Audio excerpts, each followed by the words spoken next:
Le thème de ce jeudi 9 juillet de l'an de grâce 2020, sabotage de l'image du Cameroun et montée du discours négationniste. Que faut-il comprendre? C'est notre thématique de ce jeudi.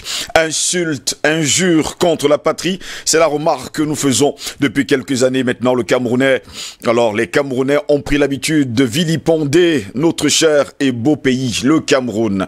Parmi eux, les hommes et des femmes politiques se sont joints pour tirer à boulet rouge sur la terre de nos ancêtres.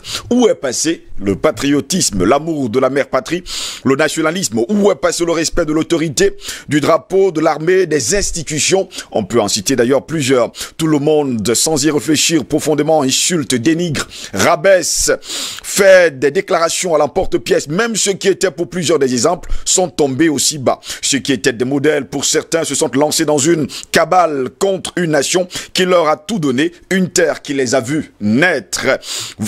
Qu'ont-ils fait pour ce beau et grand pays? Qu'ont-ils apporté de nouveau? Si ce n'est pas des calculs obscurs mêlés d'égoïsme et d'hypocrisie, de l'appât du gain et surtout de la tromperie. Plusieurs demandent d'ailleurs toujours ce que le pays a fait pour eux, mais eux, qu'ont-ils fait pour leur pays? D'ailleurs, comme le disait John Fitzgerald Kennedy, ne demandez pas ce que votre pays a fait pour vous, mais demandez-vous ce que vous-même vous avez fait pour votre pays. C'est l'image du Cameroun qui est écornée, salie.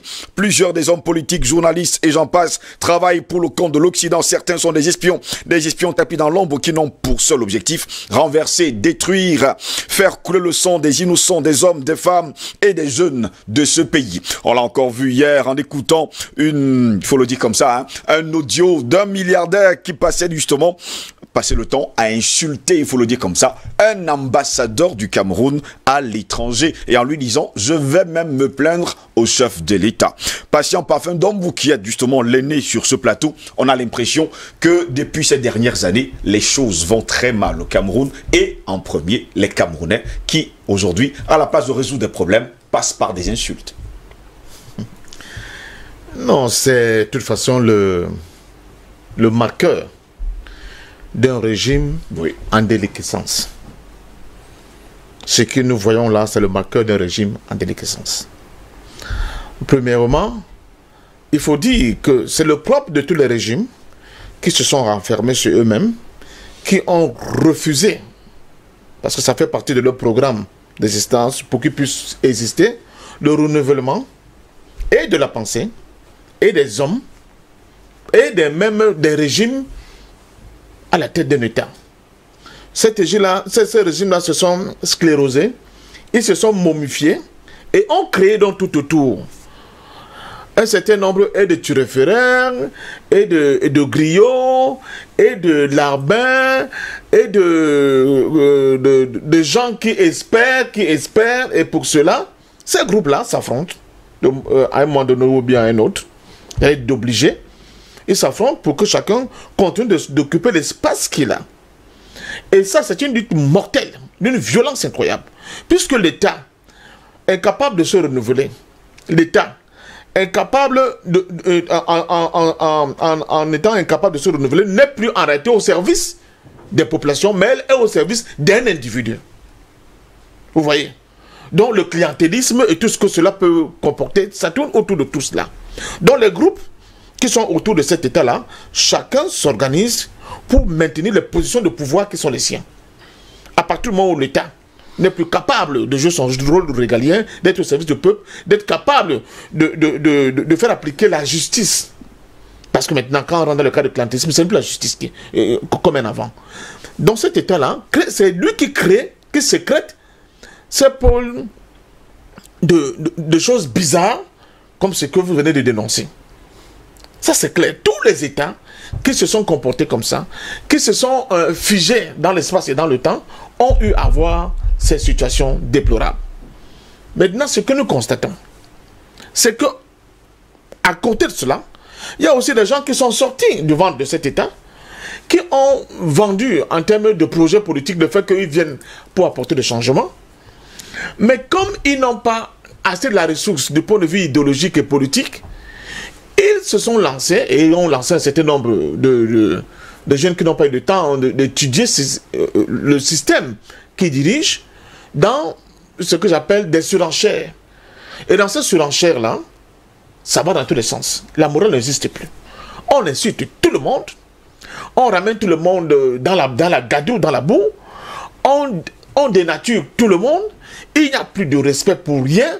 Ceux qui ont l'argent font la loi. Ils peuvent recruter des mercenaires et dans les médias, et dans le public, et un peu partout pour salir une gosse, pour salir une dôme, pour salir tout le monde. Il n'y a plus une perception, j'allais dire, à long terme de ce que nous voulons. Il n'y a plus une perspective à long terme de ce que vous appelez vulgairement le vivre ensemble. Tout le monde sait que ça ne veut plus rien dire au Cameroun. Justement. Il n'y a plus une perspective à long terme des projets qui peuvent amener ce pays-là à tirer vers le haut, si je peux parler comme ça. Conséquence, ces petits clans-là de gauche à droite, chacun ayant son agenda et son modus operandi, ça va dans tous les sens. Ça va vraiment dans tous les sens. Quand on a vu, il faut faire le distinguo, le chef de l'État à un moment donné, qui prenait du plaisir à abandonner le pays pour aller se reposer en Suisse, on comptait même combien de mois le chef de l'État passé au Cameroun, ça a créé un malaise. Et à un moment donné, on a cru que certains jeunes Camerounais à l'extérieur en avaient marre de cette situation et ont commencé à manifester leur colère pour dire mais on ne peut pas être dans un pays qui a des tas de problèmes et toi tu passes le temps à venir te reposer ici. D'autres entrepreneurs politiques ont profité de cette situation-là pour détourner cette énergie et en faire un moyen de pression pour les buts qui étaient les leurs. Conséquence, c'est parti en vrille. C'était maintenant des organisations claniques, des organisations régionalistes qui confondaient la bataille légitime qu'il y avait pour tous les au départ oui. Pour essayer de quand même de résoudre les problèmes, et les ont transformés en moyen de pression politique pour arriver à des objectifs bien précis. Finalement, pour résoudre un problème, on a encore créé d'autres problèmes. Conséquences, on voit que ça va dans tous les sens. Même dans ces propres organisations aujourd'hui, quand vous scrutez ce qu'il y a dedans, c'est du n'importe quoi. Alors, revenons donc maintenant à ceux qui, soi-disant, soutiennent le pouvoir. Mais ils soutiennent le pouvoir sur la base de quoi? C'est parce qu'ils ont reçu en retour beaucoup de prébendes, beaucoup d'avantages. Ils se sont pris pour des demi-dieux qui pouvaient faire et défaire, n'est-ce pas, des personnalités et des carrières. Et ils ont pensé à un moment donné qu'ils étaient au-dessus de tout, qu'ils pouvaient tout faire. C'est le cas de cet entrepreneur dont vous parlez. Qui peut se permettre de faire arrêter un citoyen, de le mettre au gnouf, alors qu'une plainte n'est pas encore déposée auprès des services compétents en la matière? C'est après qu'on se ravise, on dit ah, on n'a pas encore, il faut donc rédiger la plainte. Quel est cet État qui peut fonctionner comme ça?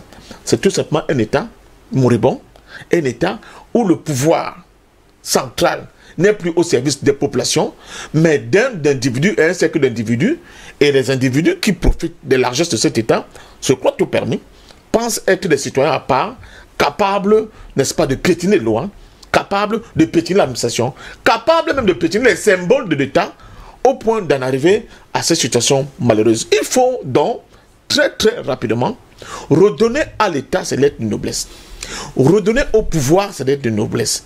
Redonner à la nation camerounaise, si je peux appeler ça comme ça, n'est-ce pas, la place qui est la sienne, la place qu'elle devait avoir, c'est-à-dire celle qui est pour la justice, celle qui est pour le vrai développement, celle qui est pour le respect de tous les citoyens, où qu'ils soient. Et ça dit que, quel qu'en soit, je veux dire, le niveau qu'ils ont dans les différents strates de pays, il faut restaurer l'autorité de l'État. Mais pour restaurer l'autorité de l'État, il faut justement que ceux qui sont en charge de cet État-là soient en capacité d'être à la hauteur de ce que c'est un État. Pour l'instant, ce que nous voyons dans tout. On a parlé de concours d'entrée en sixième, vous allez parler des professeurs qui prennent 105 000. Ça, c'est des pipis de chat. Regardez comment les contrats sont signés. Regardez comment cet État il fonctionne dans tous les domaines. C'est parce que cet État est en déliquescence. C'est parce que cet État qui s'est figé dans le temps, de par sa longévité est incroyable, mais aussi de par le poids, n'est-ce pas, le poids, j'allais dire, d'un poids lourd, d'un individu sur cette place, sur cet espace-là, a fini par créer, parce que l'individu étant ce qu'il est, il est militant, il n'a plus la force pour contrôler tout le monde. Alors des gens ont fait des poches de pouvoir avec des copains et des coquins et ils pensent qu'ils ont la liberté, ils ont la possibilité d'être la loi eux-mêmes et de faire la loi quand il veut et comment il veut l'entreprendre. Donc, nous sommes là dans un moment extrêmement important, dans un virage extrêmement important. Il faudra que les Camerounais essaient vraiment décaler ça, les vrais Camerounais, décaler de toute passion, de voir la vérité en face, de ne pas refuser de voir cette vérité sous le fallacieux prétexte qu'on serait en train de soutenir un quelconque régime. Non. Il faut qu'on voit cette réalité en face. Notre pays est en pleine décrépitude. Et si nous ne faisons pas attention, les mêmes cours produisant les mêmes effets, ce qui s'est passé ailleurs va se produire chez nous. C'est-à-dire un État qui va voler complètement en éclats parce que les différentes structures, comment j'appelle, les petits monstres que cet État a créés, vont devenir tellement importants qu'ils seront en capacité maintenant de menacer même l'existence de cet État-là qui leur donne la possibilité d'exister. Albert Natola, ici, lorsqu'on suit Patient Parfum d'Homme, on a l'impression que les choses vont de travers encore et que peut-être les choses ne vont pas changer. On a l'impression qu'on est rentré dans le 18e siècle où De Reds déclarait que lorsque ceux qui commandent ont perdu la honte, ceux qui obéissent finalement perdent le respect. Non, je ne voudrais pas aller dans le sens du grand frère. C'est vrai qu'il a évoqué certains nombre d'éléments qui sont pertinents. Vous savez, chaque individu, n'est-ce pas, remue ses frustrations. Ces frustrations, notamment la classe moyenne et surtout les masses populaires. Les classes populaires. En tant que directeur de publication, j'ai souvent été sollicité par certains de nos compatriotes qui traversent la mer pour aller en Europe, dans l'optique de faire certains types d'articles, pour leur permettre d'avoir des papiers là-bas, comme ils disent, comme quoi ils sont, n'est-ce pas, persécutés de faire leurs opinions politiques ou bien du fait de leur orientation sexuelle. Oui. Quelquefois contre de grosses sommes d'argent. Bon, vous voyez que certains de mes confrères, justement, font ce sale boulot. Ce que j'ai dit, les représentants diplomatiques qui étaient au Cameroun savent de quoi je parle. Oui. Parce qu'à la fin, ils se sont rendus compte que c'était du pipeau, c'était des histoires inventées. Et je peux penser que ça, c'est le cas peut-être des marginaux.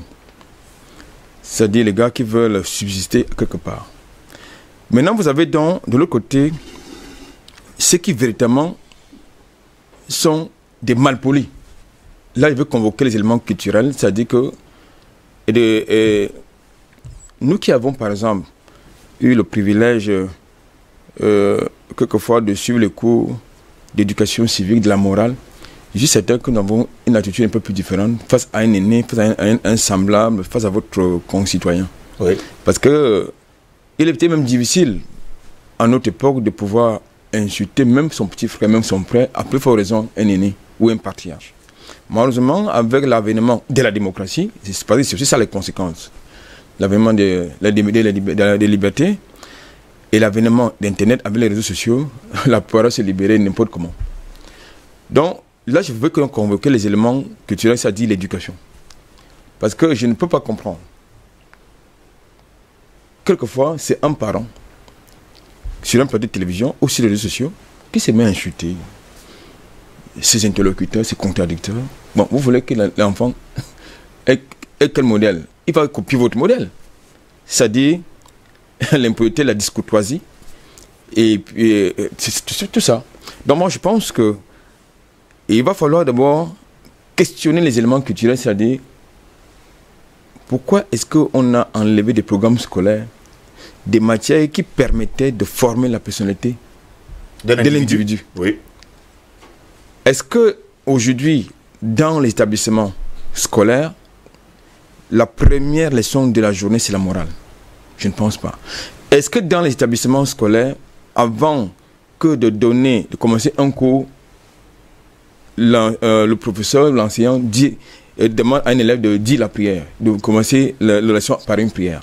Je ne pense pas. C'était des éléments qui permettaient justement de pouvoir encadrer, je veux dire, façonner l'individu. Malheureusement, toutes ces matières ont été balayées du revers de la main, ça vole en vrille.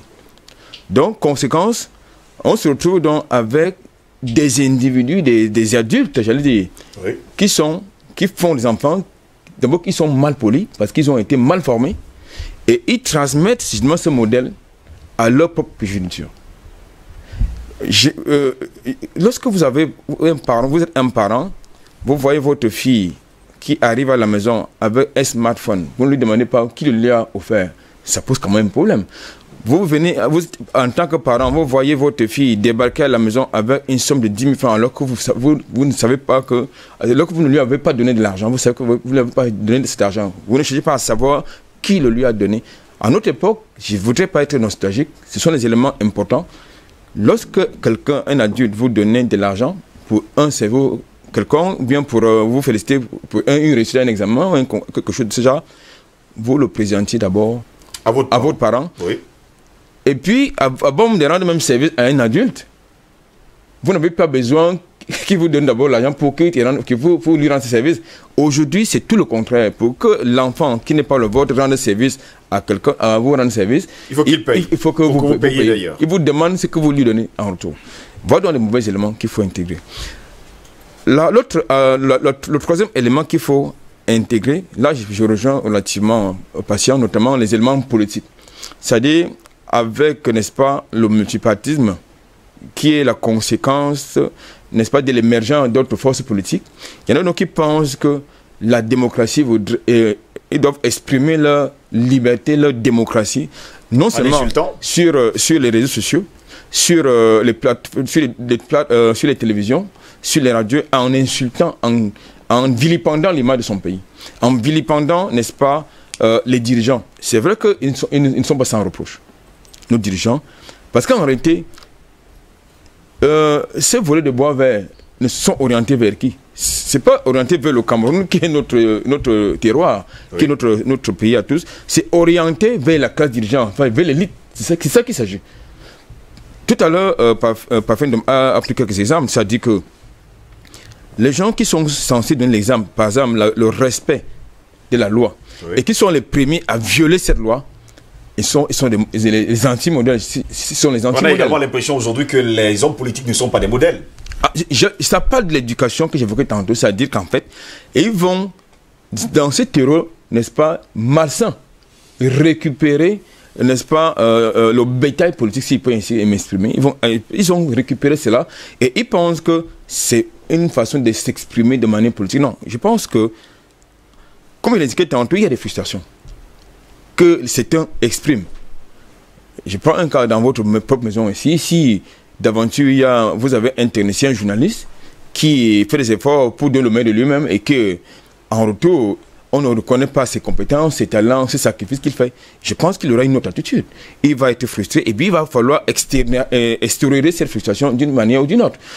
Il y a ces éléments-là qu'il faut intégrer. Ça, je concède cela je peux concéder cela, mais en même temps, oui, il faut quand même qu'on sache une chose. Je voudrais surtout m'adresser à ceux qui sont soit militants ou sympathisants de quelques formations politiques, que lorsqu'ils auraient terminé le bashing de leur propre pays, notamment à l'extérieur, parce qu'aujourd'hui, quand vous partez à l'extérieur, tous les représentants diplomatiques qui sont d'ailleurs acquittés au Cameroun savent que les Camerounais, c'est des voleurs. Les Camerounais, c'est des voleurs. Quelquefois, même notre élite montre effectivement que les Camerounais, c'est des voleurs. Tous les diplomates qui ont été au Cameroun savent que les Camerounais, c'est des voleurs. Puisque certains ministres d'ailleurs, parce que justement, ils excellent dans les rétrocommissions, dans les dessus de table, à la corruption. Donc je pense que c'est une image réelle. Maintenant, donc, vous avez les hommes politiques qui sont d'abord mal formés eux-mêmes, parce que, ça il faut le dire, il y en a qui ne sont pas bien formés politiquement. Et si vous avez un leader politique qui n'est pas formé lui-même, comment peut-il former les militants de son parti ou les sympathisants de son parti? Ce n'est pas possible. Donc, je pense qu'aujourd'hui, les éléments culturels doivent être intégrés, c'est-à-dire qu'on retourne à l'orthodoxie, n'est-ce pas, de l'enseignement que nous avons connu par le passé, c'est-à-dire qu'on enseigne la morale à l'école. André Kisselfanga, je me tourne maintenant vers vous.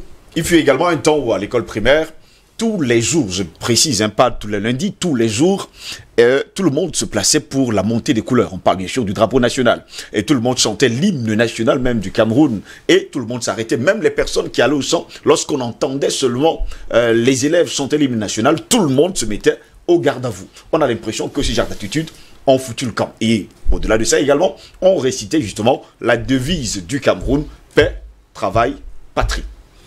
Ben... C'est un souvenir lointain. Un souvenir lointain où le Cameroun était encore le Cameroun. où les Camerounais étaient encore Camerounais. Parce que maintenant, il y a les Camerounais tchadiens, les Camerounais centrafricains, les Camerounais français, les Camerounais américains, les Camerounais de tous bords. Tout sauf, ils ne sont plus Camerounais la plupart. Pourquoi je le dis? Parce que vous allez retrouver que la plupart des ministres ont la double nationalité. Chacun a un passeport français, un passeport camerounais ou bien norvégien, américain et tout le reste. La plupart des investissements se retrouvent à l'étranger.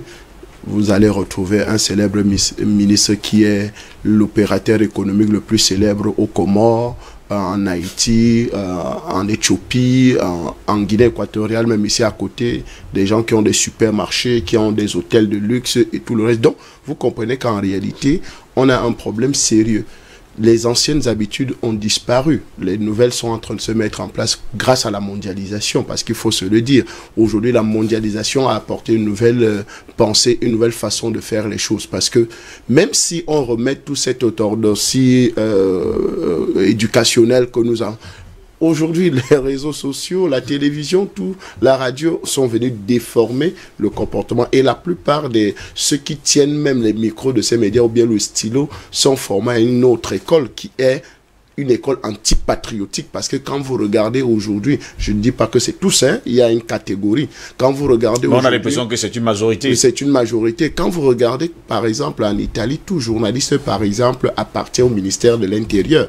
En Italie, que ce soit même en France, la plupart appartiennent au ministère de l'Intérieur, c'est-à-dire ils sont d'abord des diplomates. Des espions. Des espions, soi-disant.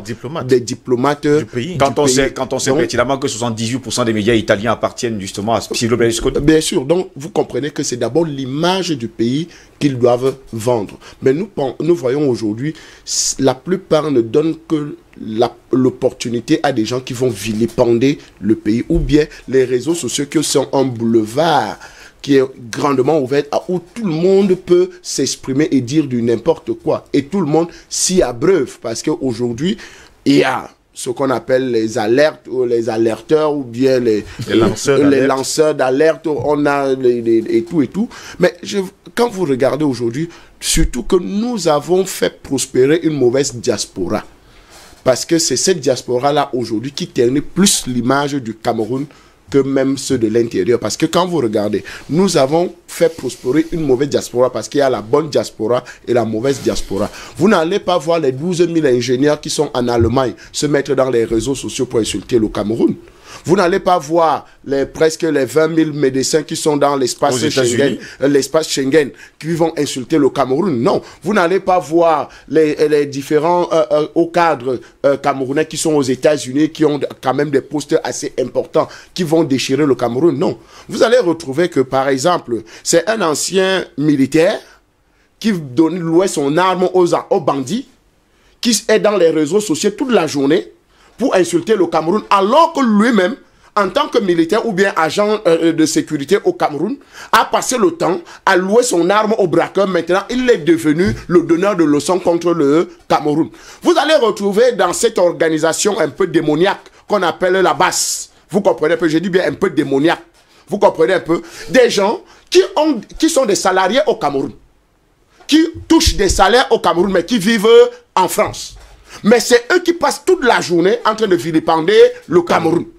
Donc, vous comprenez que cette mauvaise diaspora, des gens, et d'ailleurs, le départ ici disait tout à l'heure, la plupart venaient dire non, vraiment, il faut qu'on fasse quelque chose comme ça pour qu'on nous permette d'avoir les papiers, parce la plupart ont même été sodomisés, parce qu'arrivé là-bas, avec le document de dire qu'on me pourchasse au Cameroun parce que je suis homosexuel. Finalement, ils sont rentrés, on les a permis de venir dans l'autre débat. Ok, vivez maintenant votre homosexualité normalement en France ou bien aux États-Unis. Donc, finalement, lui qui n'était pas homosexuel dès le départ est obligé de devenir cela. Parce qu'en réalité, avec des faux documents disant que non, on traque les homosexuels au Cameroun, c'est pour ça que je suis ici. Alors qu'il n'était pas en réalité homosexuel. Finalement, il se retrouve dans ce lobby homosexuel. On lui dit, mais non, c'est le lobby homosexuel qui a financé votre arrivée ou bien l'obtention de vos documents ici en France. Donc, vous devez finalement, il se retrouve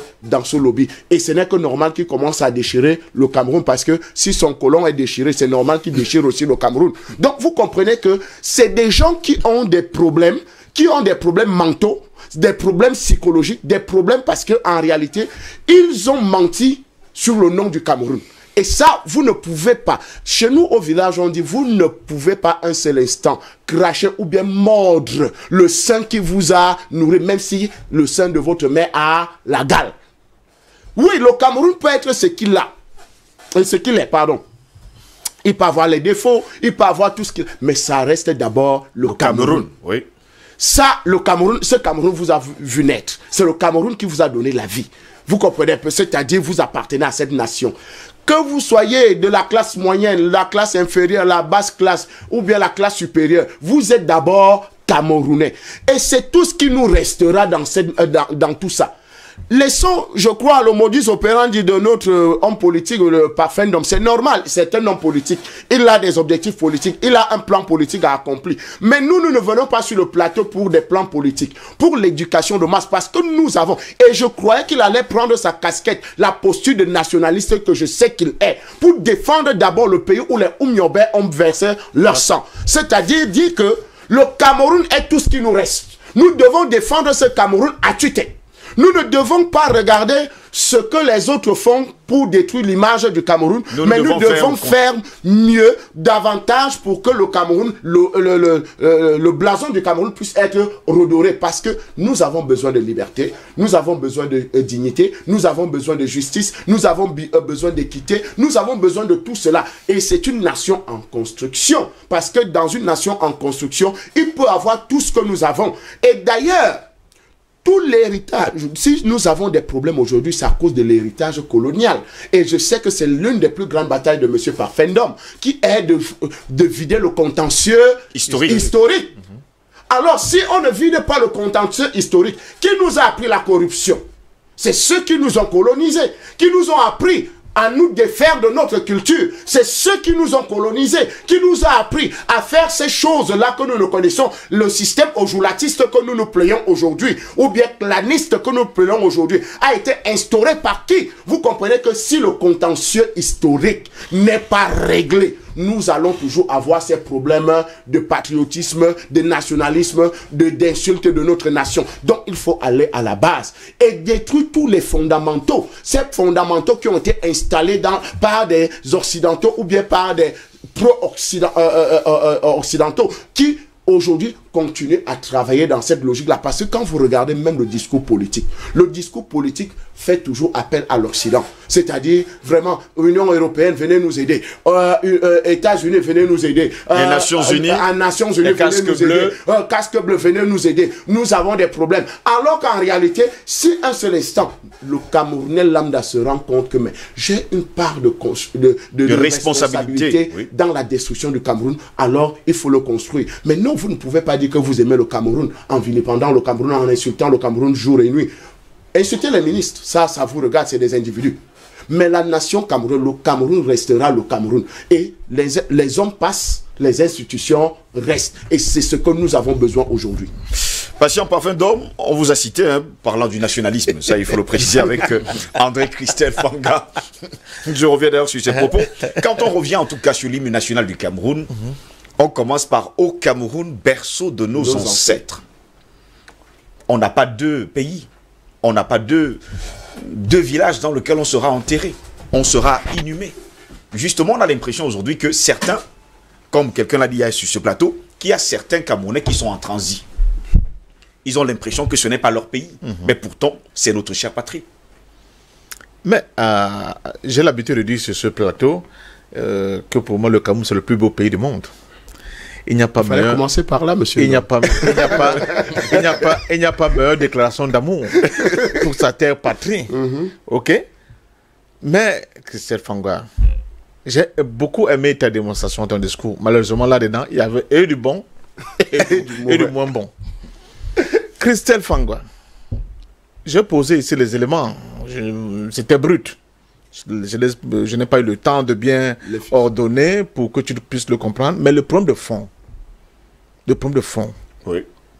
c'est ce régime qui n'en finit pas. Les gens sont fatigués. L'opération Aupervier, ce n'est pas moi qui ai lancé l'opération Aupervier. Oui.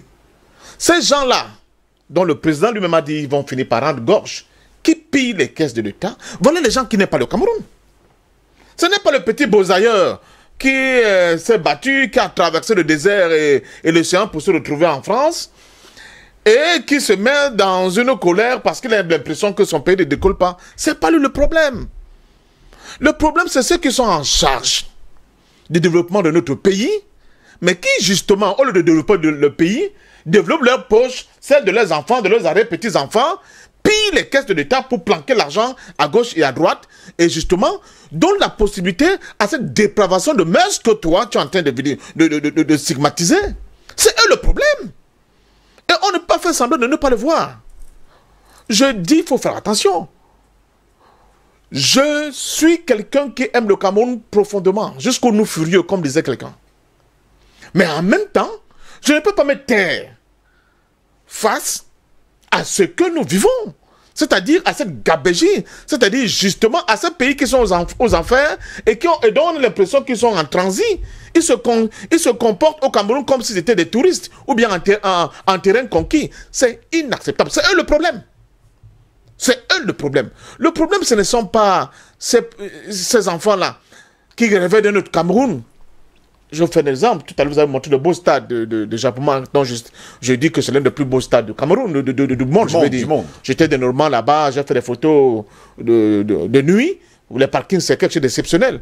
Mais quand j'étais jeune et que je faisais le WEMS, comme on disait à l'époque, pour aller au stade de Bepanda pour voir les matchs, parce qu'on trichait un peu, on arrêtait un grand frère ou bien on sautait les barrières, mon rêve, c'était amener mon fils aussi voir un match de football. Mais voici, je suis presque déjà dans l'autre phase dans bientôt. Non, c'est pas encore je n'ai pas pu amener mon fils voir un match de football. J'espère que je vais me rattraper avec ce beau stade. Vous savez pourquoi? Parce que les gens ont mal géré le pays. Et ces gens-là, ils sont toujours aux affaires. La corruption dont tu es en train de pourfendre là, c'est qui? Mais c'est eux. C'est eux qui exigent que quand tu viens avec un projet au niveau d'un ministère, on te demande 30%. Enfin, quoi, ce n'est pas la vendeuse de tomates. Ce n'est pas le petit gars qui a un bac plus 5 et qui fait le ben sikin. Et qui à un moment ou un autre peut trouver une petite faille et dit que moi, si je me lance dans l'aventure et que je le trouve en France et que je dis, mais ici, c'est plus bloqué qu'au pays. Alors que si on avait donné la possibilité pour moi de faire éclore mon jeune pays, j'aurais pu être utile à mon pays. Tu ne vas pas l'empêcher de faire ce qu'ils font. Ce n'est pas eux le problème. Le problème, c'est ces gens-là qui ont servi ce régime, qui se sont grassement enrichis par ce régime. Pour vous, c'est le régime qu'ils ont servi, ils n'ont pas servi le Cameroun. Non, ils n'ont pas servi le Cameroun. Quand on voit très bien comment ces gens se sont enrichis. Vous avez des gens aujourd'hui qui étaient députés, chargés de mission du président de la République pour les basses besognes, et qui aujourd'hui se retrouvent dans l'opposition et donnent des leçons de morale. C'est eux le problème. C'est pour ça que je vous avais dit, pour ceux qui ont suivi mes interventions avant les élections présidentielles, oui, et que les gens commençaient à dire, même après les soirs post-électorat, j'ai dit que non. Ce sont des petits meurtres en famille. Des petits meurtres en famille. Vous êtes avec Agatha Christie. Oui, oui, c'est entre eux là-bas. On n'est pas du tout concerné par cette affaire. Je vais vous montrer les images des gens là. Qui ont été des gens qui ont enraciné ce régime avec ses pratiques. Nous savons, on le sait tous. Qu'est-ce que vous voulez? Donc, faites attention. Le fait que les gens s'attaquent aux chefs d'État, aux ministres, aux DG de certains médias qui peuvent donner des instructions maintenant aux ambassadeurs, ce n'est pas parce que ces gens n'aiment pas le Cameroun, c'est faux. Ce n'est pas le Cameroun, ils ne s'attaquent pas au Cameroun. Ils s'attaquent au comportement de ces individus qui, justement, ternissent l'image du Cameroun. Oui. C'est eux qui ternissent l'image du Cameroun. Ce ne sont pas ces petits-là qui déchirent les drapeaux. Ce n'est pas ça, ce n'est pas eux. Parce que, justement, si on avait eu notre personnel, si on avait eu notre élite qui avait justement, de par sa rectitude morale, de par sa manière de servir ce pays, ils auraient servi d'exemple à cette jeune génération qui est complètement perdue et qui n'a plus de repères. Et qui pense aujourd'hui que, à qui mieux, on dit chacun s'assoit et Dieu le pousse. Donc, les gens sont dans toutes les démarches. Je vois par exemple, excusez-moi, le pays Bamoun qui était un pays de référence. Allez voir ce que la jeunesse Bamoun fait maintenant. Il ne se passe plus une seule journée sans qu'on attrape un gant des gens qui font dans le trafic d'ossements humains. C'est quoi ça? Mais quel est ce pays? Mais parce que les gars n'ont plus d'avenir. Les gars n'ont plus de perspective. Ils se disent, ah, Tous les moyens sont bons. Tous les moyens sont bons. À partir du moment où ça peut nourrir son homme, ça peut me permettre d'avoir un bel verse comme Fango à la télé, je m'en fous. Le reste, je m'en fous. Les critères de ce que c'est la réussite, aujourd'hui au Cameroun, c'est quoi? C'est, papa, j'ai fini, finalement ma licence, on fait comment? Ne t'en fais pas, fiston, je vais tout faire, tu vas entrer à l'ENAM. Et quand elle entre à l'ENAM, sortir là, c'est quoi? C'est d'avoir des duplex, c'est d'avoir beaucoup de voitures, un parc automobile important, des maîtresses, et nous plan fini, et venir nous, comment ça, nous mettre plein la vue, c'est tout. Et les autres qui se disent, je n'ai pas pu faire ça, s'il n'a pas pu devenir beaux-ailleurs, il va rentrer dans des trucs qui sont vraiment répréhensibles du point de vue de la morale et même du droit. Et voilà, nous sommes dans ce truc glauque là, dans cette gadoue, on patauge tous dans la gadoue là, parce qu'il n'y a pas eu des gens au sommet. Que vous restez dans votre logique du péciste d'abord, de fond, de nationaliste. Mais c'est ce que je suis. Non. Si. Ce que vous faites là, c'est justement l'homme politique moderne d'aujourd'hui. L'homme politique moderne d'aujourd'hui voit que c'est le Cameroun qui a pris un coup, alors que sachant bien que cette société sur laquelle nous vivons, ou bien nous sommes en train de continuer à vivre, a été fossoyée dès le départ. C'est le débat. Non. C'est le débat. C'est le débat. Messieurs, il faut restituer les responsabilités des uns et des autres. Ok? Oui. Moi, j'ai l'habitude de vous dire, il y a la contradiction première, qui est celle que tu évoques. Mais il y a la contradiction secondaire, qui est quand même ce que je dis. Tu ne peux pas parler du ciel comme... Ça vient également peut-être de la psychologie que toutes ces personnes ont eu. Le système éducationnel... Oui, mais il faut donc s'attaquer à cela. Parce que si on se tait, en disant non, protégeons le Cameroun, les diseurs, ça donne quoi? Protégeons d'abord le Cameroun, monsieur. On l'a protégé depuis 38 ans. Protégeons d'abord le Cameroun. Ça, c'est l'homme politique qui parle. L'homme politique moderne qui parle. C'est l'homme politique moderne qui parle. Depuis les indépendances. J'appelle le nationaliste. L'âme nationaliste doit ressortir. Laissez les problèmes d'abord de gouvernants de 38 ans du RDPC ou bien du président Paul Biya. Alors que les problèmes sont dès le commencement. Merci à vous, messieurs. On comprend que le débat commence à chauffer. Je vais me tourner vers Albert Anatola ici. Où est passée l'enquête de moralité? Non, tout à l'heure, j'ai évoqué deux points. Les frustrations refoulées pour les... Je veux bien qu'on nous dise où est passée l'enquête de moralité. J'y arrive. Parce que parfois, Dom souligne un détail sur ces personnes qui sont à la tête de notre pays. On a l'impression que la morale a foutu le camp et qu'ils ne font pas le travail qui doit être le leur, celui de développer le pays. Non, je suis en train de vous dire que tout à l'heure, j'ai convoqué deux éléments. Les frustrations refoulées, vous avez l'absence de la morale. Oui. J'ai parlé, nous, dans notre époque, nous avions un cours de morale. Avant, dès qu'on commençait la journée, dans nos salles de classe, il y avait première leçon du jour, la morale. Bon, je vais faire rebondir pour que vous finissiez justement votre propos. On se rappelle quand même que pour être militaire dans ce pays, il y avait une enquête de moralité. Pour être ministre dans ce pays, il fallait une enquête de moralité. Pour être fonctionnaire dans ce pays, il fallait une enquête de moralité. J'insiste sur le fait. Où est passée cette enquête de moralité? J'y arrive. Puisque nous sommes dans une thématique, permettez-moi de structurer mon argumentaire. Oui. Tout à l'heure, je disais que le bashing qui est fait, que ce soit de l'intérieur que de l'extérieur, par nos compatriotes, ne vise pas le Cameroun qui est le pays, ça vise son élite, notamment l'élite dirigeante. Pourquoi? Parce que justement, cette élite dirigeante est apatride, n'ayons pas peur des mots.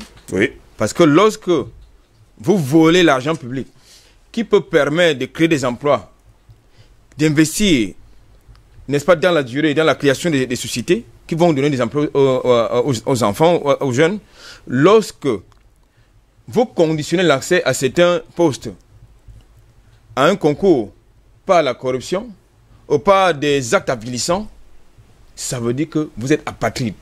Vous n'aimez pas votre pays. Ça, c'est important de le préciser. Oui. Donc, je pense que je dis, tout à l'heure, au Cameroun n'a plus de modèle. C'est de ça qu'il s'agit.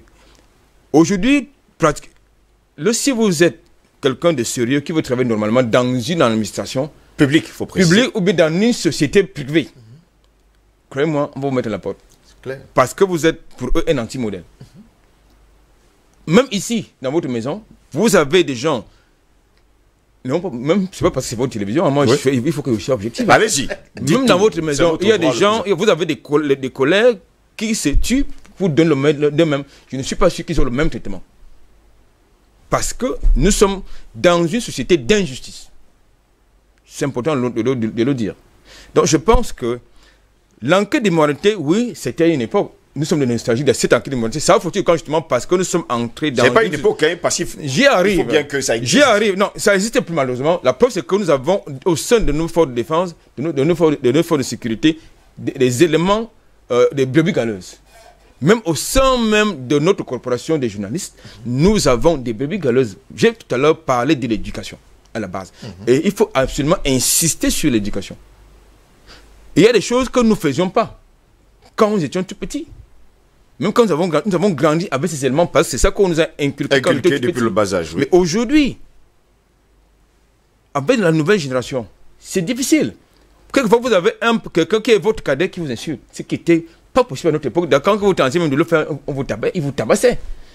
N'importe quel voisin, lorsqu'il vous trouvait en erreur, il vous bastonnait parce que l'enfant était l'enfant de la communauté et non d'une famille. Absolument. Aujourd'hui, ces modèles sont portés disparus. N'est-ce pas également à cause des parents? Justement, c'est à cause des parents. C'est pourquoi je parle d'éducation. Parce qu'on est en train de tirer sur le gouvernement. Non, je ne tire pas que sur le gouvernement. Oui. Parce qu'il faut bien suivre ma pensée. Quand il parle de l'éducation, c'est d'abord c'est la responsabilité de la cellule familiale. Lorsqu'il parle de l'éducation de l'enfant, de la formation de l'enfant.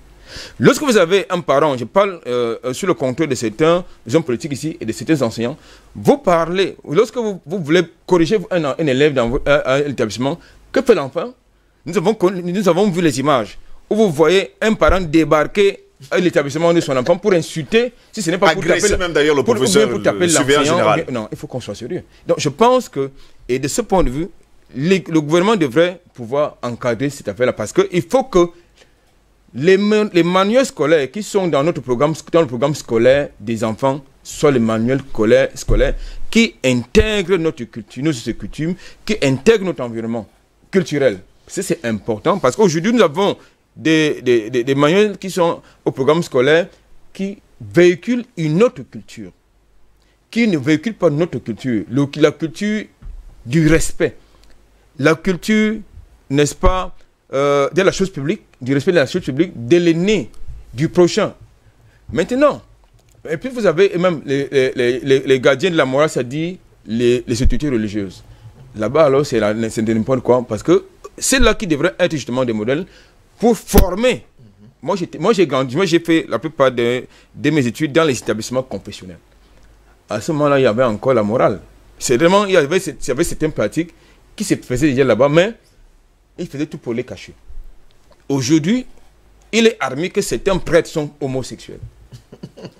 Il est admis que certains prêtres ont des petites au quartier avec des enfants. Donc, je pense que là, c'est toute la société qui est pourrie. Et il faut franchement que là, les anthropologues, les sociologues, les politiques réfléchissent et se mettent à table. André Kissef, je vais me tourner vers vous. Jusque-là, on parle du respect de la chose publique. On sait pertinemment que toutes ces personnes qui sont justement à la tête du gouvernement, bien à la tête de l'État, ont justement eu cette éducation. On ne va pas dire quand même qu'ils n'ont pas eu cette éducation, quand nous autres, on l'a eu. Mais malheureusement, on a l'impression qu'ils se sont travestis, finalement. Mais les conditions d'obtention d'un poste de responsabilité dans notre nation, vous avez parlé tout à l'heure de l'enquête de moralité.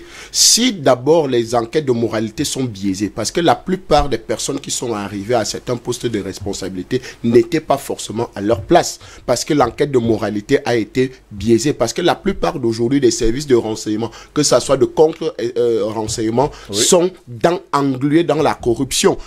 Moi j'en connais, j'en ai travaillé pour certains ministres et pour le reste, pour travailler leur CV, pour travailler pour leur ascension d'un certain poste jusqu'à un autre. Vous comprenez un peu?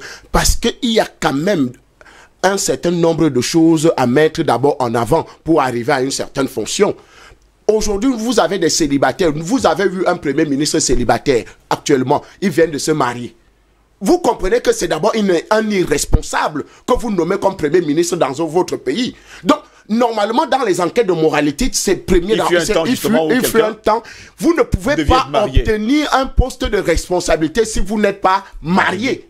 Ça veut dire que d'abord, tout commence par la famille, par votre situation familiale. Pour savoir que est-ce que ce monsieur, est-ce qu'il est vraiment normalement constitué, est-ce qu'il gère bien sa famille. Mais aujourd'hui, vous avez des responsables à des hauts niveaux qui sont célibataires ou bien qui ont une vie familiale désordonnée. Et ils sont quand même les postes de responsable. Ce n'est que normal que le ministère ou bien la direction générale devienne du n'importe quoi. Donc, vous comprenez qu'en réalité, on a des problèmes au niveau où choisir des hommes. Et ce n'est pas parce qu'ils n'ont pas été éduqués dans ce sens, vous comprenez un peu, mais c'est parce que justement, il y a eu des déviations. Ces déviations-là sont concrètes. Justement, pour rebondir, ces déviations sont-elles spirituelles avec la franc-maçonnerie, la Rose-Croix et tout ce qui va avec? Ben, c'est pour ça que j'étais en train de dire tout à l'heure que nous avons travaillé pour certains qui sont arrivés à certains postes de pouvoir. Et quand aujourd'hui, ils ne vous prennent même plus au téléphone, ne peuvent même plus vous dire bonjour en route. Pourquoi? Parce qu'à un certain niveau, des conditions, on vous dit que non, si vous êtes arrivé à cette fonction, c'est à cause de nous. Oubliant que, mais, c'est des petites choses que nous avons fait dès le départ, la somme de toutes ces petites choses-là, qui ont donné une visibilité à votre personnalité pour que vous arrivez à cette fonction. Mais maintenant, ceux qui sont dans les choses noires, dans les chambres noires, viennent vous dire que non, si vous êtes arrivé, c'est à cause de nous.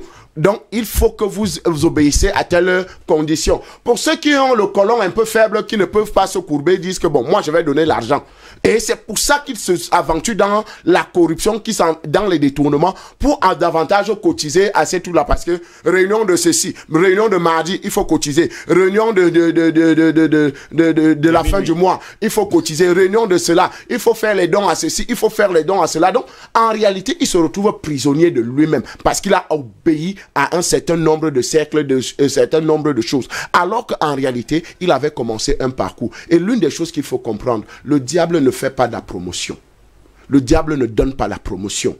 Tout ce qu'il fait, il ne fait que les photocopies pour venir te présenter que voilà, alors que l'original est entre les mains de Dieu, qui avait déjà prévu qu'en un certain temps, vous pouvez y arriver. Donc, vous comprenez que cette déviation vient justement de l'héritage colonial que M. Ndom ne veut pas parler sur ce plateau, sachant que la plupart des ojulatistes, c'est eux qui sont dans la continuité de ce pouvoir. La plupart des gens qui ont été conditionnés par des choses bizarres. Vous savez, moi j'ai fait une enquête. La plupart, au moins 60% de ceux qui nous dirigent aujourd'hui ont été dans des écoles confessionnelles. Et ceux qui ont été dans ces formations confessionnelles ont subi des dommages terribles. Et c'est cette vengeance que ces gens sont en train de faire sur les mêmes prêtres. Parce que ces gens ont eu des problèmes graves avec ces prêtres-là. Parce que la plupart, pour arriver aujourd'hui à un poste de responsabilité, je vous dis, je peux vous citer des noms, je peux vous donner des lieux et des choses terribles qu'ils ont fait. Des confessions même des ministres et des directeurs généraux par rapport à cette logique-là. Donc, vous comprenez que la situation est plus grave que ce que nous voulons parler aujourd'hui. Le patriotisme, le Cameroun, c'est ce qui nous restera. Le reste, là, la gouvernance, les hommes sont passagers. Et c'est ce que nous devons protéger, cet héritage-là, le Cameroun, le vert, rouge, jaune frappé d'une étoile.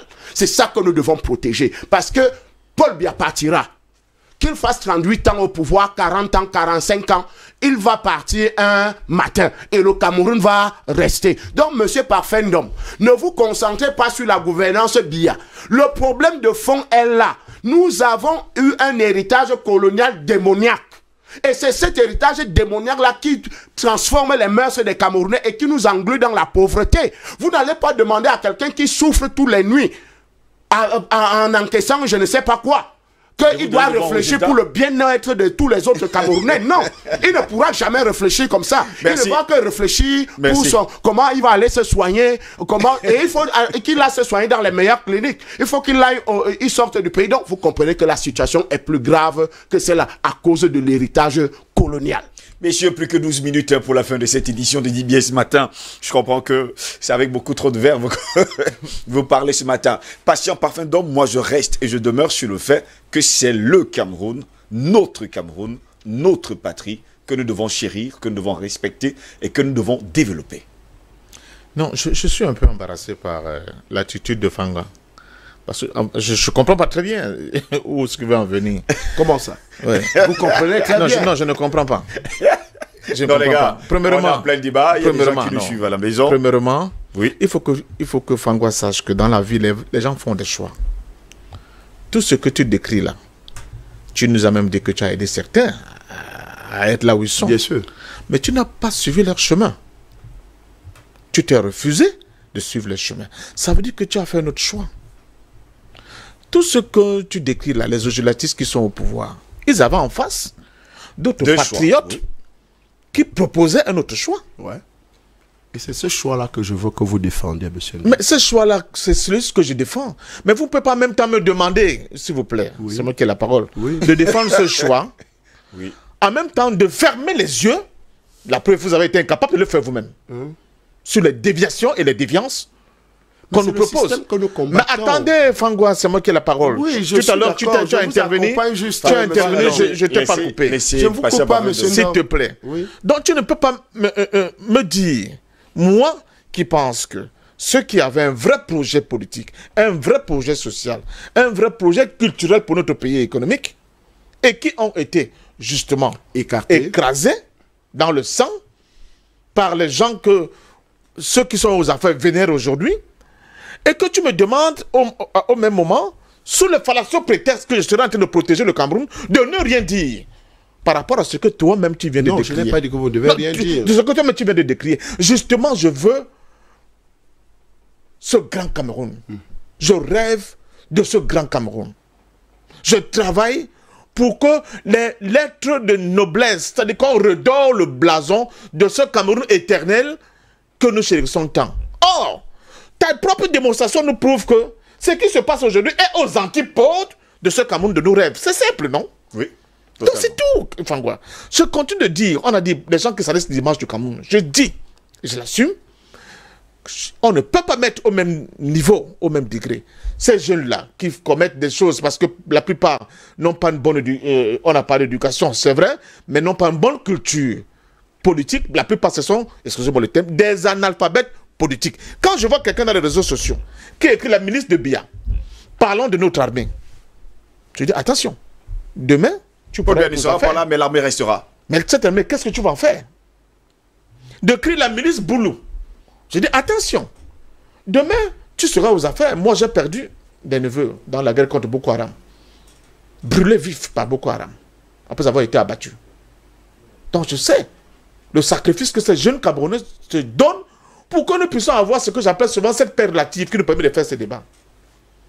Fangwa. Mais au même moment, je ne peux pas mettre sur le même pied d'égalité ces gars-là parce qu'ils n'ont pas une bonne culture politique, et ça se voit aujourd'hui, qui ont voulu penser qu'avant eux, rien n'a été fait, avec ce qui, de manière consciente, tous les débats que nous menons, que ce soit sur le franc CFA, que ce soit sur la question de contentieux historique, ils sont au parfum de toutes ces questions, mieux que toi, mieux que moi. Mais qui ont choisi de manière délibérée de prendre un autre chemin. C'est ça qu'il s'agit, c'est-à-dire le chemin de la servitude, le chemin d'accepter d'être des hommes liges, des intérêts étrangers. C'est ça le problème. Donc je suis obligé de les combattre au même moment, de les dénoncer, de dire il y a un autre Cameroun, de leur dire un autre Cameroun est possible. Et pour cela, justement, il faut dégager complètement ces gens-là, parce qu'avec eux, on n'ira nulle part. Je continue de dire, je sors par là, je ne mettrai pas sur le même pédestal le pauvre gars qui déchire un drapeau camerounais parce qu'il ne comprend pas la symbolique de ce que représente un drapeau, par rapport à ceux qui sont aux affaires, qui comprennent très bien la symbolique de ce que c'est un drapeau pour un peuple, mais qui pillent les caisses de l'État, qui ont ces mœurs débridées que toi-même tu es en train de dénoncer, n'est-ce pas? Qui refusent de développer le pays. Tu étais à Dizangué, tu sors de Dizangué, tu veux nous dire le parcours de combattant qu'il faut faire pour arriver ici à Dizangué qui est à côté. Mais Franco, c'est comment, dis donc? Quel est ton problème? Il faut que tu sois logique, monsieur. Je suis logique. Arrête de vouloir, sous le prétexte, fallacieux prétexte, de défendre tes amis, ou bien d'attaquer. Non, il n'a pas défendu ses amis. Ou bien d'attaquer les anciennes églises catholiques. Moi, je m'en fous de ces églises, c'est pas ça mon problème. Sois logique, papa. Ce qui se passe, c'est que nous avons emprunté le mauvais chemin avec de mauvais chevaux. Il faut qu'on se travaille. Et moi, je peux vous le garantir, ce n'est pas une blague, je suis en train de travailler pour cela. Je vais y travailler jusqu'à la fin de ma vie. Pourquoi notre Cameroun soit possible en organisant les masses, en éduquant les masses, en nous donnant des moyens pour que justement, cet horizon-là, nous puissions y arriver avec le sourire aux lèvres. Si ce n'est pas nous, mais au moins que nous sommes capables de transmettre le flambeau de ce combat aux générations futures. Albert Anatola ici, vous avez suivi d'ailleurs, hein, les uns et les autres. Est-ce que les personnes qui vont venir plus tard feront mieux? Je pense que c'est tout un travail, c'est tout un processus. Vous savez, tout a été déstructuré. Oui. Que ce soit sur le plan culturel, sur le plan politique et économique.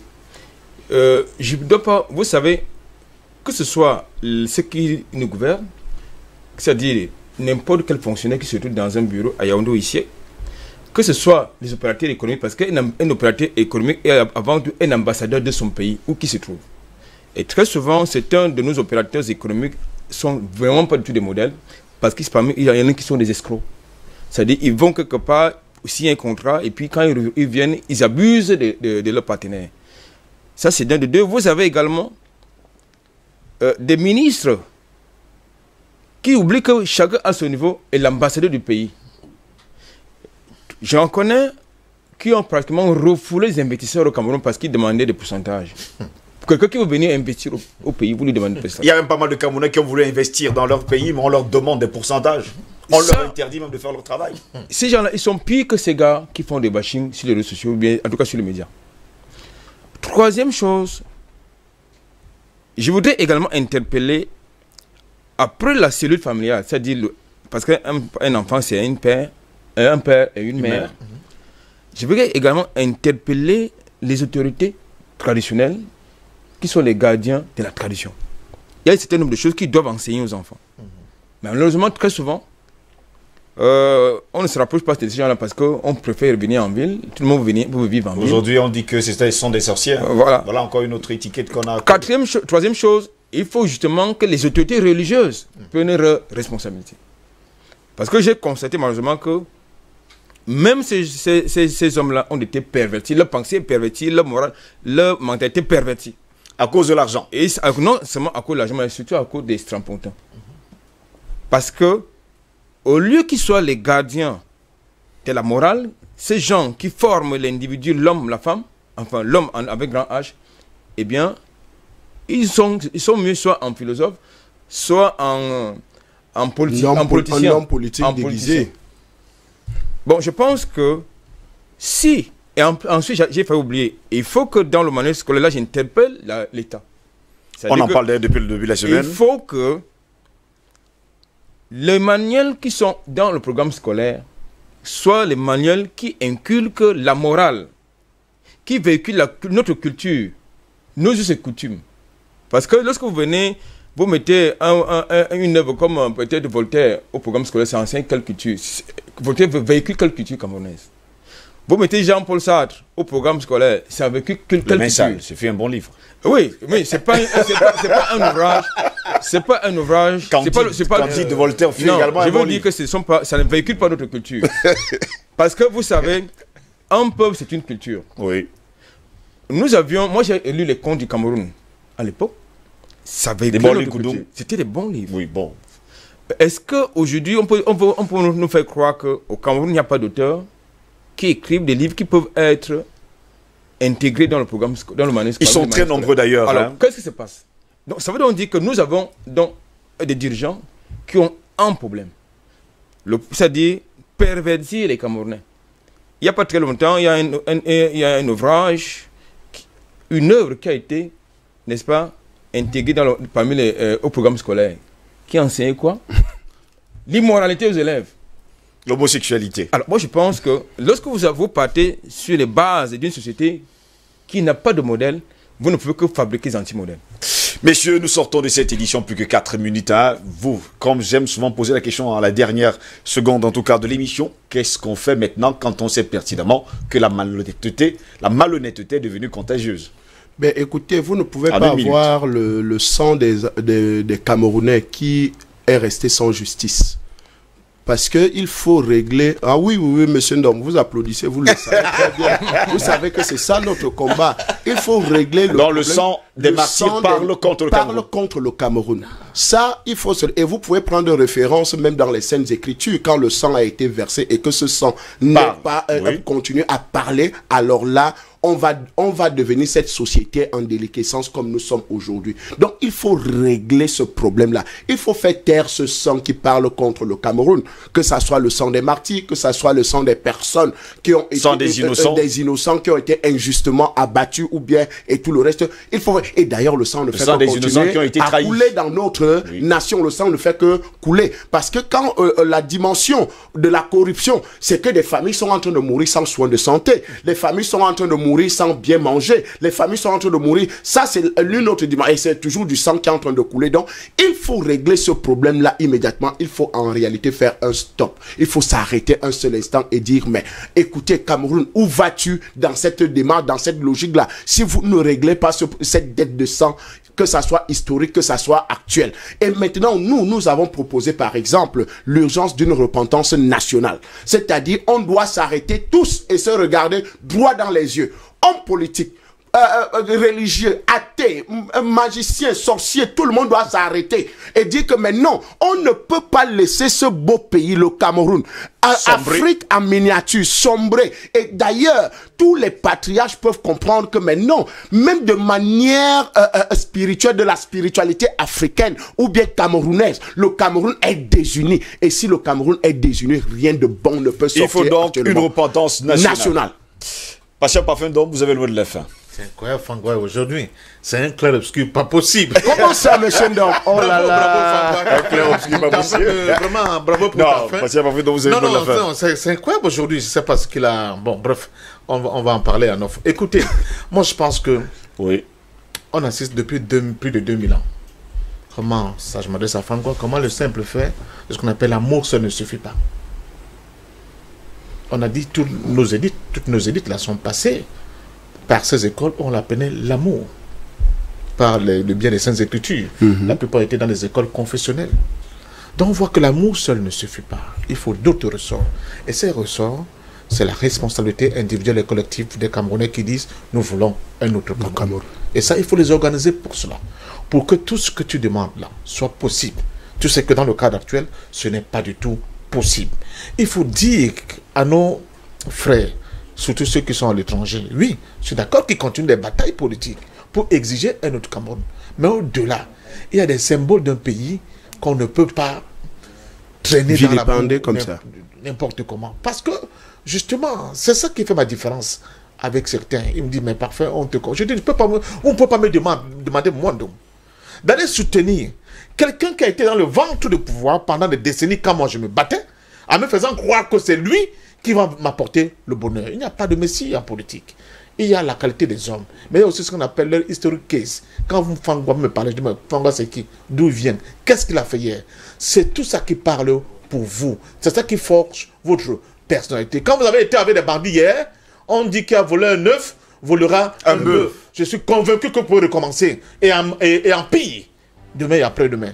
Il faut des gens d'une certaine rectitude morale, donc je pense que ce Cameroun a besoin de nous, excuse-moi Anatole, d'avoir pris un peu de temps, mais c'est pour dire aussi que c'est terminé pour aujourd'hui. Nous ne pourrons avoir ce nouveau Cameroun que si justement de nouveaux hommes se lèvent. Une refondation de la classe politique, une refondation de nos mentalités, une refondation de tout le cursus. Donc vous êtes d'accord avec moi, le genre de repentance nationale? Oui, non, vous êtes d'accord sur certains points. Je ne viendrai pas à la messe, mais je la verrai de loin. On va faire ça au stade. Albert, en quelques secondes. Merci. J'ai compris ton problème. En quelques secondes. Le genre d'une repentance nationale. En quelques secondes, je voudrais dire qu'il y a deux choses. Parce que le reste, j'ai dit dans mes précédentes prises de parole. La première chose, c'est qu'il faut qu'on établisse dans ce pays la justice, l'équité. Et surtout, qu'on puisse surtout implémenter la culture de la sanction. Merci beaucoup, messieurs. Pasteur Parfum d'Homme, merci d'avoir été là ce matin. C'est moi qui vous dis merci. Albert Anatole ici, merci également d'avoir été là ce matin. Christelle Fanga. Merci beaucoup et que Dieu bénisse le Cameroun. Nous croyons que Dieu a encore sa main sur le Cameroun. Amen. Mesdames, messieurs, c'est ici que s'achève cette 4e édition de DBS Matin. N'oubliez surtout pas, ne pas avoir le choix, c'est faire un choix.